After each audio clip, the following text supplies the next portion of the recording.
Well, kia ora and good afternoon and welcome to the Manaaki podcast. We've got a treat for you this afternoon. We're going to talk, we'll talk a little bit about coffee, but we're going to speak with Keating, who is the CEO of Coffee Supreme. How will COVID affect his business? We're obviously still consuming coffee, some of us a little more than normal perhaps, but we're consuming it a little differently to what we were. And crucially, of course, as we all know, hospitality has been really badly hit by COVID. I don't think we really still fully understand the impact of it at this point. So what does it mean for cafes and for consumption and for small businesses like Coffee Supreme? So let's have a chat to our man of the moment this afternoon. There he is, Keating. Hello to you. Hi, Al. How are you doing? Hi, Rachel. I'm good, thank you.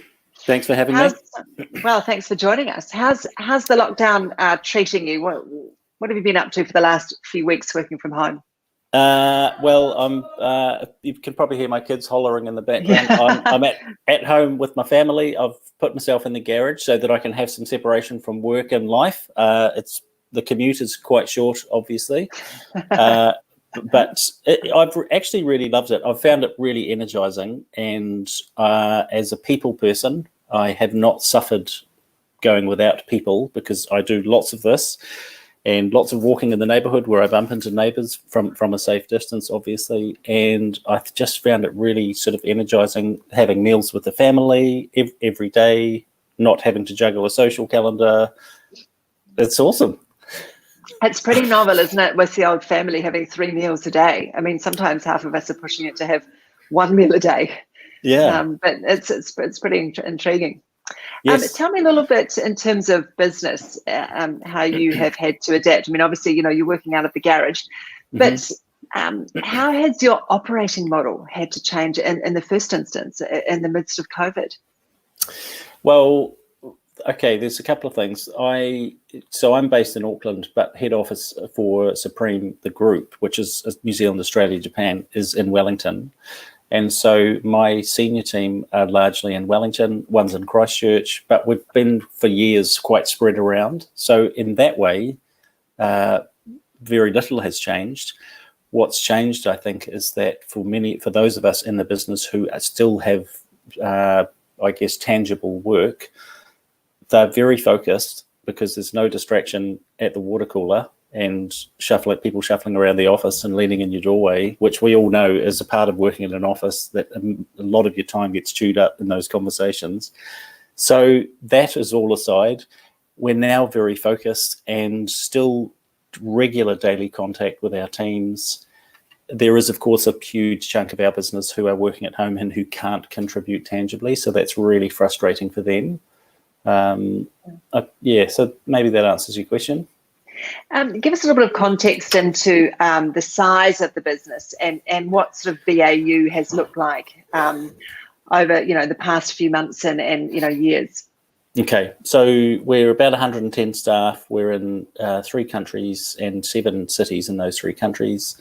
We have a turnover of about 25 mil a year across the group, and largely that is made up of wholesale selling, essentially selling coffee to independent cafes. So a huge chunk of our business has been turned off with the introduction of COVID. The normal before that, I guess we'd become quite a complex business and spread geographically had challenges. This has definitely shone a light on some of those challenges and we're now having to rethink a lot of that. And then having the bulk of your turnover turned off is obviously a huge challenge for us as well. So how has your forecasting changed? I mean, what are you considering and how long can you plan for when so much is in the air? Okay, so we're forecasting different scenarios where different percentages of our business will come back online even next week as we head into level 3. So at the moment, we're looking at perhaps a third of our business coming back online. That's cafes reopening next week to some degree. Our online sales have increased dramatically over this period, which we're really grateful for, both for the support and for the revenue. So we have forecasted out some different scenarios, looking at what the new normal might be like, perhaps 6, even 12 weeks from now. where things will begin to resemble some sort of normality, and how we can structure our offering and how many people we need to do that. So that's going to be the big challenge for us. Yeah, there's a lot going on there. And what sort of communications are you having with clients and cafes and customers? I mean, how much do you feel that you're responsible for coming up with the solutions, and how much of these days and conversations are you spending kind of just listening?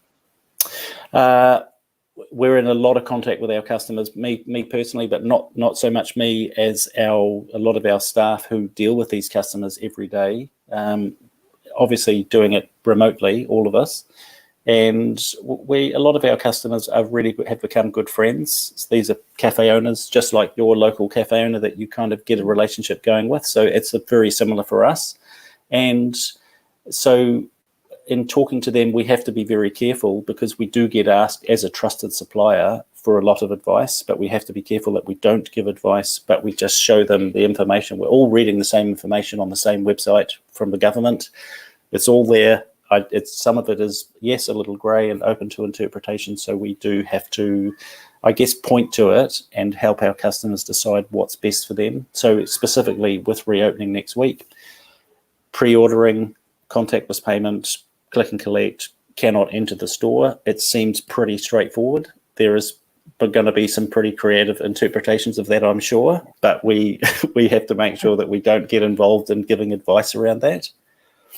Yeah, I agree with you. I think hospitality is where we're going to see some really clever innovation of, people being able to get in and get out, get their coffee and things. I think it's going to be a really interesting time as we head into level 3. But that's kind of the New Zealand way, isn't it? You kind of think on your feet a little bit.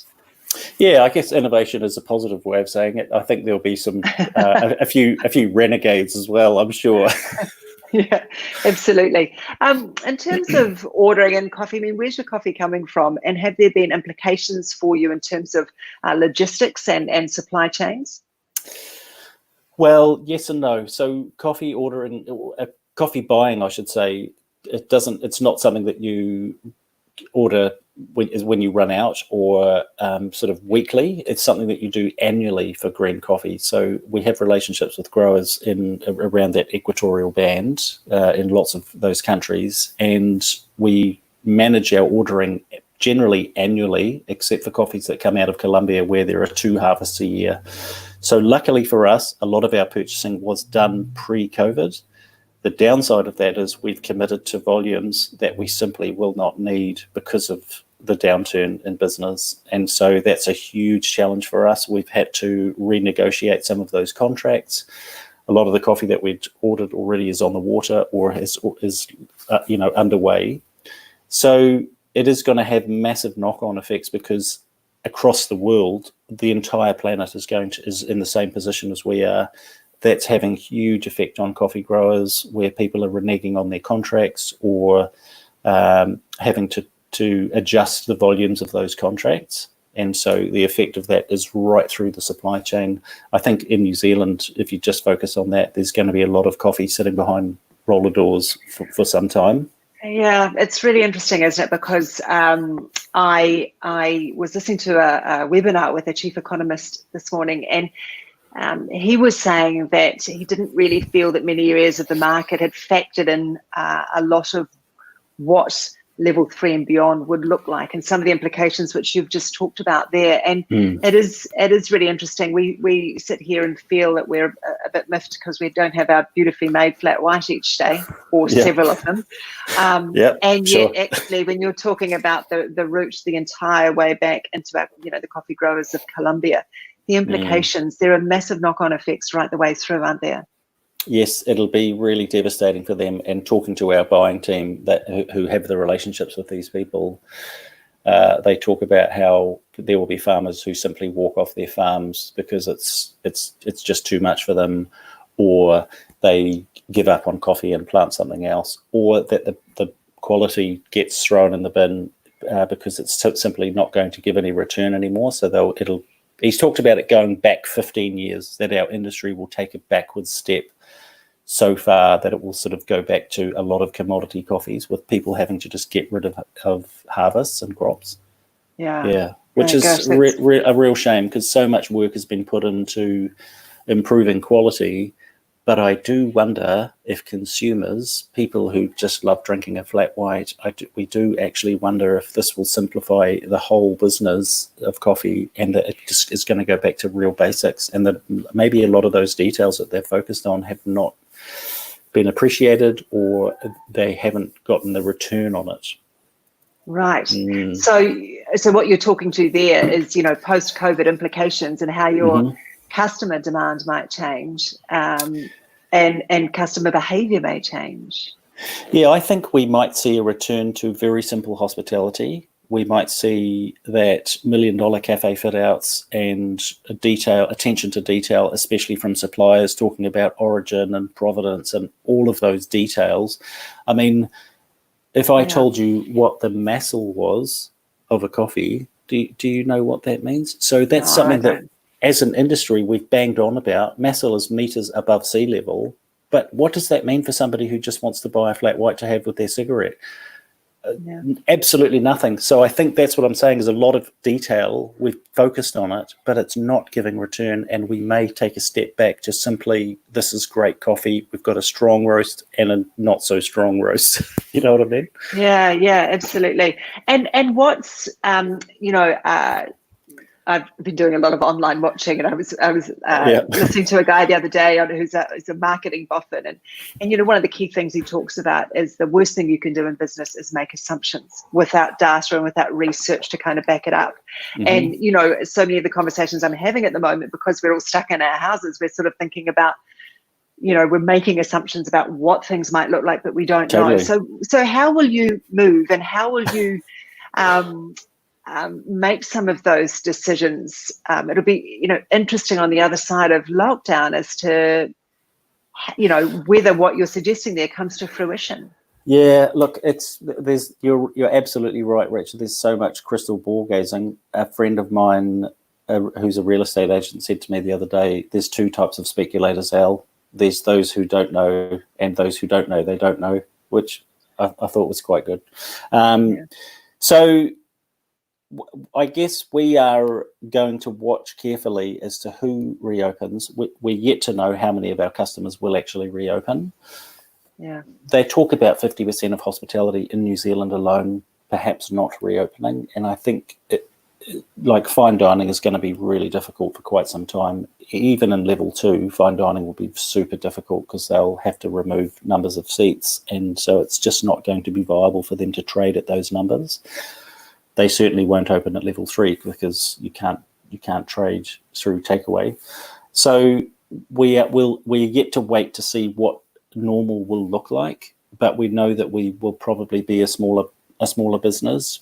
We won't have as many of the trappings that I think the coffee industry has enjoyed for years. We have put money into things that I don't think we've necessarily had good return on, but there's a lot of keeping up with the Joneses in our industry, and so it's a really amazing opportunity to do away with a lot of those things. But as far as speculating and making assumptions goes, it's probably a little too early to know where we're going to land and how we can reshape the business across our markets to respond to that. But we're getting some ideas. Your company has been something of a standout in the design industry for innovation and for creativity as well, of course, as for great coffee. And thank you. On the forum, it really has. On the forum, I know people like Monty Beetham and that are missing your coffee greatly. He's part of Manaaki. But if you look at our forum at manaaki.io and some of the questions that are coming in, and some of the advisors there are saying to small businesses, right, one of the things that you need to do is look for what sets you apart. What's your key area of difference, and what's going to give you a competitive edge in this environment? And given that if you can put your modesty aside for one moment, you have been a standout in this area and in innovation and creativity. So tell me what it is that you think you've done well. How much comes down to clever thinking? How much comes down to talent? What have you done well with your brand? Well, there's a few things. That's a good question. We've always said at Supreme, and in our little, I guess, art department, and a greater team of people have talked about this idea of, if you were to disappear tonight, would people mourn you, or would it go unnoticed? And so that's been quite a driver for us. And we talked about that a long time ago, but that definitely instilled some things into the way we do business that have become habit. I think good habits, and I'm speaking to the brand, making your brand have a personality that is consistent and having some discipline. So as creatives, often the people who oversee the brand are creatives, and what creatives love is shiny new things. So it's getting some discipline in that department where they stick to the same thing and repeat it, because that's how you grow an iconic brand. Not by trying something different every year, but by doing the same thing. As somebody pointed out to me in our team the other day as we had a session, if you put up a lineup of iconic New Zealand brands and blurred them all out so that you couldn't distinguish what they are, if you can still spot what they are when they're terribly out of focus, then you're an iconic brand, because your mark is still, So I think growing those things, something we've done really well at Supreme is we've created a tone of voice that is very Antipodean. It's very Australia and New Zealand. We love to use everydayisms. We call them everydayisms, where people like you and I read it and say, "Yep, I know what that means. I get that. I get that." Like, you reference reading a few things that I wrote where you're like, "Yep, I totally get that," and you nod. Yeah. So it's getting the nod of approval from your generation, and the generations, I guess, that straddle that, is a mark of having a tone of voice that really resonates with people. And I think that's been a massive thing for us. Yeah, so carry on. Well, I was going to say, it doesn't happen by accident. Yeah, that's true. It's not just a person who sort of has spat it out. It's actually something that we've coached and trained and nurtured for years, so that, if somebody did step out of the business, it wouldn't end. And so we definitely have, a way of doing it that has been shared with a group of people. As well as that, quality. You can't beat quality. All the greatest packaging and the greatest one-liners cannot disguise a shit product. So you must have amazing quality, and you must be able to repeat quality, which is, we say repeatability is sustainability. You must be able to do it consistently day in, day out. So that's something else that Supreme has done really well. And you do that through established relationships with suppliers, so that you never run out and you can continually deliver. So I think those two things are probably standouts. There's lots of other things we've done well. I know you want me to not be modest, but those are the two things that sort of spring to mind. And it's interesting in this environment that where you've got, when you talk about from my perspective, storytelling and, media and journalism, the sort of background, I think about your brand in terms of its connectivity, and, you humanize it, I relate to it, you get it. Yep. And I wonder, again, and this was from an economist, and economists don't normally come up with this sort of thing, I think.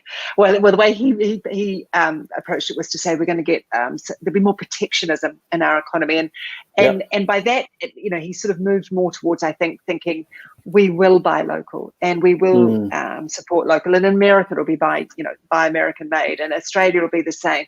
And in New Zealand, I think we're sort of already feeling that support local, buy local, and I wonder what you think about that, but whether that places you in a pretty good position post-COVID, given that people relate to what you're providing and they connect with it. Yes, I totally agree with whoever you were speaking to, that there is going to be a fierce get it from your neighborhood and support the people in your neighborhood, so that your neighborhood continues to thrive and is an interesting place. I think it all comes down to an interesting place you'd love to raise your kids in. Coffee's a different one, because coffee is not grown in New Zealand. Well, actually, it is grown in New Zealand. There's a farm in Kaitaia. I think they're called Icarus Coffee, and they are New Zealand's only coffee plantation. It's amazing. they sell out. They grow such a small amount that they sell out, I think, in very short time, and I'm yet to visit. But generally speaking, coffee is imported. It's an imported product. So it does put us in a challenging position. Yeah, but I think we relate to brands as being Kiwi. You know, if you look back to some of those great, I remember, and you as a Generation Xer will remember this too. Sorry to interrupt, but you know, I remember the big Toyota ads of many moons ago, and we all related to that. Like, you couldn't get more Kiwi than the Toyota out the back of the farm. You know, like it's the people behind it, or maybe the Kiwi bloke who's selling you your Toyota. But I think we get that coffee's not here, but I still think we're coffee snobs as well. No one does coffee better than we do, even if we don't grow it. Yeah, it's a really good point. I mean, for a lot of us back then, if referencing your point on Toyota, we'd forgotten that they were built in Japan and that it was a Japanese brand, and it had become a news. I mean, Toyotas are so Kiwi, and Australian, which is amazing. So you're right; it's a really good point. So I think what we've adopted, even though the product is imported, it's become a New Zealand cultural thing. And so coffee is so part of everybody's life. It doesn't matter whether you're getting up at 4 a.m. and drinking instant, or you're getting up at 10 a.m. and grooming your beard and drinking something at the other end of the spectrum. We all drink coffee, regardless of how we drink it. And I think that's what we've definitely done a good job of capturing.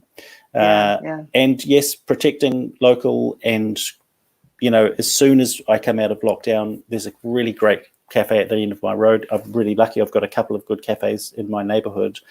I will go there and support those guys so that they stay in my neighborhood, and it keeps my neighborhood, great. Yeah.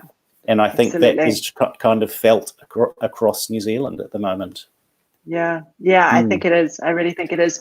I read a blog on your website, which was great. I loved it. And it's not for me to label whether or not you've had an epiphany or what have you, but when I was reading that, I was thinking, gosh, COVID has raised a few questions in your mind, it feels like, and about how you live, and about how you work, and about how business might change in future. So we've all had this time to sort of pause and think. What's been kind of going on in your mind about how we're living now? Well, until I guess pre-COVID, I'm 43. No, I'm 44. Oh, crap, I'm 44. And I had a birthday in lockdown. So I had a Zoom call with my it was actually amazing. We had an hour together with my whole family on Zoom. It was the best hour party. There was no catering. So I didn't have to, negotiate with my other foodie siblings who might take over, or my mother. And only one person could speak at a time. So it was like the best party. Anyway, and we had cake, and they sang to me. So I turned 44 in lockdown. But pre-COVID, I guess I was typical in that I was, on the treadmill, living in Auckland, a very expensive city to live in, with a mortgage. And I guess my next 20 years just looked a bit like that. Then this happened. I'm going down to 4 days next week. I'm having 3 meals a day with my family. I feel like I'm living above the shop, which I am actually loving. And I'm realizing that the world that I've been brought up in, which is to make your pile as big as possible, right? That's how we were raised. Our parents said, save some, spend some, but emphasis on saving and investing, and make your pile as big as possible. It can be at the expense of some of the other people in your neighborhood or your city. That's okay, because it's what you pass on to your children is the most important. But our generation, Generation X, that's you and me, and there's a whole ocean of us out there. We are not actually so fussed about that. We are motivated by relationship and what is authentic. And so for us, it's like, actually, I don't know that I want this to be the rest of my life. I would love to go down to 4 days so I could spend my 5th day fishing, or helping a friend who's struggling with his failing business because of COVID, which is what I'm thinking about doing, and doing things like this. And so I think it's an amazing opportunity for us to say, do we want to just carry on the way it was? Or do we want to say, I'm content with what I've gathered together already, And if I've got a few of something and you've got nothing, well, I'll give you one. And we might see some contentment grow from this, because it's been a massive pause. We've all had to stop. And in stopping, we've realized, I don't know if I want to go back to doing that again. Socially, working, the whole thing. Yeah, absolutely. And you called your blog, I think, Generation Reimagine, which is kind of where we're at the moment, isn't it? I'm having similar conversations about the nature of the way we work, and suddenly it all seems such madness how we sit and peak our traffic to get into the CBD and go into tower blocks, and I'm kind of almost breaking out at hives at the prospect of doing that again. I'm quite liking, hanging out at home and bare feet. Yeah, yes, absolutely. Totally. And saying that, what have you gone through a little bit of a curve? I think the uncertainty and the madness of it all, it's incredible how quickly humans adapt, isn't it? Because I think when we're like, this is nuts, we're going into lockdown, I can't leave my house. And now we're all like, hey, it's fine, we're great. We're rolling with it. I realize not everybody has that. But were there times when you sort of were going through a bit of uncertainty thinking, how's this sitting with me? I can't control anything. It's all out of my control. We're just sitting and waiting. How did that sit with you on your shoulders? I am a firm believer that you focus on what you can control and you don't worry about what you can't control. Yes, it's easy to say, but when you're in the midst of a crisis, it's a little harder to do. And I have had moments where I've not slept or I've just been super anxious. But in saying that, in this process, and you work remotely with your team members, and they're all working really hard too. So everybody's working very focused, undistracted. The productivity levels are ridiculous. Yes, I have had some moments where I've thought, do we want to go back to the office? Do I want to get back in traffic and head to the CBD? What's going to happen to the CBD? I don't know. A CBD is going to come back to life, or are they just going to be big kind of, it's going to go back to the way Britomart was, when we were teenagers, just where somebody took your shoes off you. I am past stressing. I think for the first week or so, probably like a lot of us, I was really stressed. I was stressed about how I was going to put food on the table and what the hell was going to happen to the business. Then we kind of got into norms, and I realised that I'm speaking from a very privileged position. I am white, middle-class New Zealand, and there's probably not a more privileged group of people on the planet today. We live in paradise, and, there's so many great things going for what's going on here. But I am kind of past the point of stressing because, stressing's not going to do anything. I just have to get creative and work with my team as to how we might steer ourselves out of this. People talk about opportunity. I had an interesting conversation this morning with our commercial director, Jesse. He's super sharp, and he said a couple of interesting things. One thing he said was that he's not looking forward to going back to normal social life because he's quite enjoying controlling how he has a beer with somebody.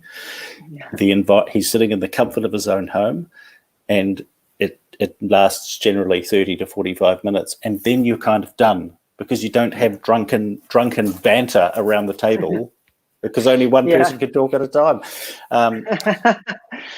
But we talked about another thing too. He talked about opportunity, and that he'd been talking to somebody else who'd said, hey, there's going to be amazing opportunities. And he talked about how opportunity in a crisis is quite different to regular opportunity. It's a bit like this. What was the opportunity on the Titanic? Well, the opportunity on the Titanic was survival, and that was to get into a life raft and hopefully make it ashore.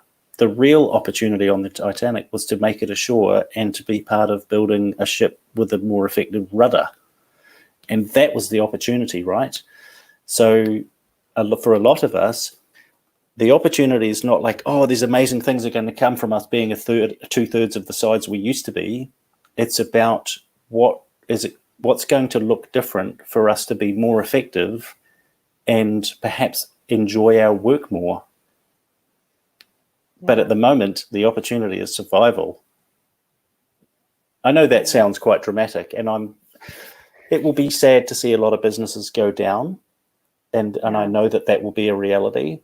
But for those of us who can adapt quickly and get into a life raft and get back to shore, I think that's where the opportunity lies for us.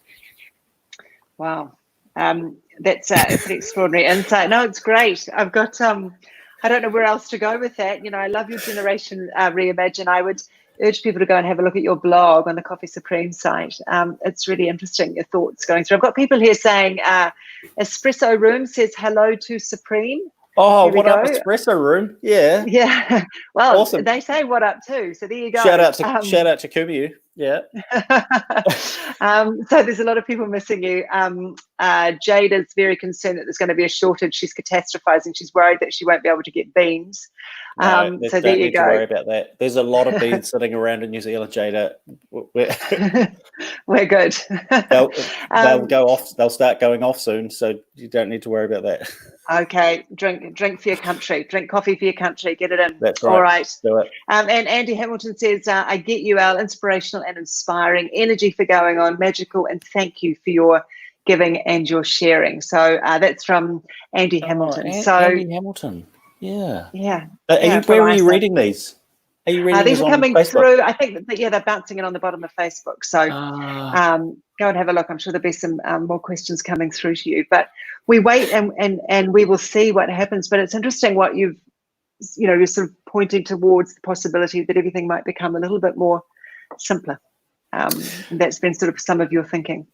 I think if we can perhaps be a bit more content with what we already have, and that you don't need, like we're all wearing the same thing every day. You're wearing bare feet, right? Yeah. I mean, I'm wearing the same shorts that I've had on for days, and I've been wearing basically one pair of shoes. Somebody stopped me in the street and said, "Are they your walking shoes of choice, Al?" And I said, "Yeah, I'm wearing my old faithful Blundstones." And I said, "Yeah, I just love these, and I don't want to have to buy new sneakers just because, I'm doing a hell of a lot more exercise than I used to." But I think it's saying, hey, I probably don't need to increase a whole lot of stuff in my life. We've all taken pay cuts. We've all taken decent pay cuts where you're forced to reconsider what's in and what's out. All of those things together mean, could we live a little more simply? And I'm going to go to 4 days next week, and I'm actually going to try and stay at 4 days, because imagine having a 3-day weekend every weekend. I know. I would love that. We should lobby that. Get the Prime Minister onto it. Absolutely. Jacinda, get her on the phone. It's interesting because I think the amount of time that typically, we're going off tangent here, but the amount of time that I spend commuting, I've been now trying to spend either getting out and about in nature or working. I'm so much more productive. It's fantastic. So I hear you. I think I can say on behalf of the nation that we miss you, Al, and we miss your coffee. And we're very much looking forward to you guys getting back up and running so we can get out and about and get the really proverbial flat white. Even if you want to simplify it, that's all good. But we still need the coffee. Just don't forget that. I guess people are drinking a bit more simply at home, but I know that a lot of people like you have said, hey, I just want to go and buy a flat white, because that was it's a huge part of our culture, is going to your local, getting a flat white, even if you're not actually in the moment drinking your flat white, but it's just part of your sort of morning ritual. We totally get that. It's the interaction, and it's all of those things. And we really miss everybody too. It's been so weird, so weird. Yeah. We will be back. Al, look, thank you so much for your time today. Yep. And I'm sure we'll be bouncing back in and perhaps chatting to you again, but I've really appreciated your insight. It's been fantastic. So thank you. You're very welcome. Lovely to chat to you, Rachel. Thank you. Thank you. Thanks, Al. Thanks so much. All right. Ciao. See you later. Now for me, today is also the last day that I will be hosting the Manaaki podcast. It's been amazing. And there is the most brilliant team of people behind Manaaki. I'm really grateful that I've been able to help out. And I've learned so much myself as well. I've been taking all the advice. I've signed up for courses. I'm learning so much. I'm super, super grateful. And I'm really grateful for the people who've given up their time as well. interviews like you just heard there from Al. And the good news is, though, that the podcast will be continuing. I think we've worked through a lot over these last 4 weeks when we've been in what we've called the survival phase.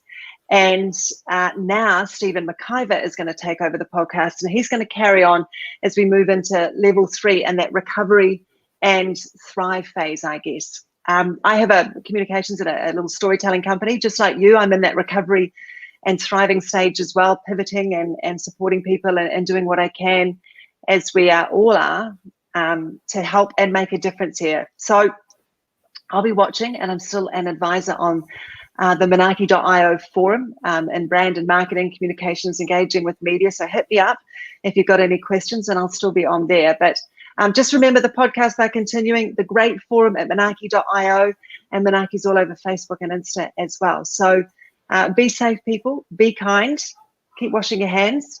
But we've got this, New Zealand. I really think we have. Keep sharing the aroha, and remember that we're all in this together, helping and supporting each other. That is Manaki. Kia kaha, and we'll see you around. Thanks so much.